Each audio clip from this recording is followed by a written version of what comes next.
The management of Parañaque Integrated Terminal Exchange, or PITX, is expecting nearly 200,000 in foot traffic just today, which is expected to double tomorrow, a day before the official start of the Lenten long weekend. Elijah Canlas runs us through the details of preparations in the terminal, given the expected surge of travelers this Holy Week.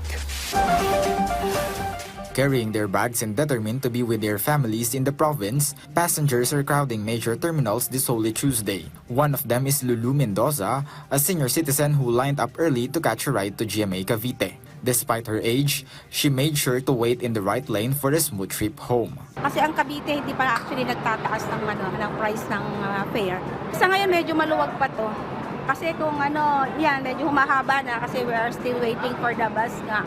Pero yan, maalwa naman ang daloy ng mga tao. It is not just people from Luzon preparing to leave, but also those heading to Visayas and Mindanao like Rhea Casilok, who is traveling with her child. Even though she expects bus fares to go up because of the season, she says that they are ready to pay whatever it is set just to reach their destination. Maiintindihan naman, gawa ng sitwasyon maiintindihan yung ticket or kung ano man yung pagtaas. So far wala pa naman, sa bus na nasakyan namin, wala pa po.